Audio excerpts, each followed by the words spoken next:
السلام علیکم محترم جناب محمد عاقل صاحب، میں عمران پاکستان سے آپ سے مخاطب ہوں۔ محترم، یہ کلیم اللہ نام جو ہے، یہ تو حضرت موسیٰ علیہ السلام کی لقب منتخب ہے، بالکل اور یہ نام کے حوالے سے میں نے ریٹن فارم میں بھی آپ سے سوال پوچھا ہے، جی اور اس کے حوالے سے مہربانی کر کے رہنمائی فرمائے کہ کلیم اللہ یا اس طرح کلیم اللہ خان، یعنی کوئی اس کے ساتھ اپنا قوم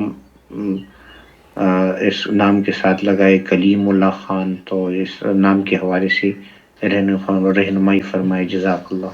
کلیم اللہ خان کے بارے میں دیکھیے دوستو، بھائی اور بہنوں، آپ دیکھ رہے ہیں نور ٹی وی جدہ، اور میں ہوں السلام علیکم، آپ کا دوست، آپ کا ہوسٹ محمد عاقل۔ سماحت الشیخ صالح الفوزان سے یہی پوچھا گیا۔ قل فضيلة الشيخ وفقكم الله، هل يجوز التسمي باسم كليم الله؟ کیا کلیم اللہ کا نام رکھا جا سکتا ہے؟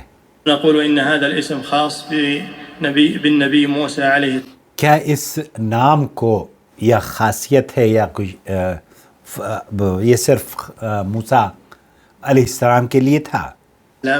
هل هناك أحد كليم الله غير موسى؟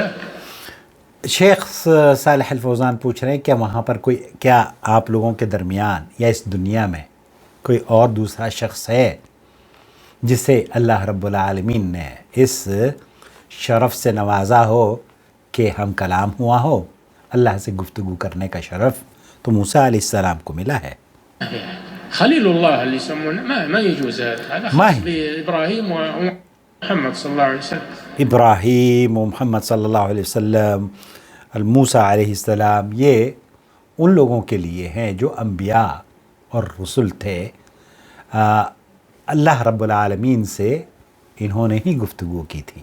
تو یہ شیخ صالح الفوزان اور دیگر اہل علم کا موقف یہ ہے کہ یہ نام رکھنا درست نہیں ہے۔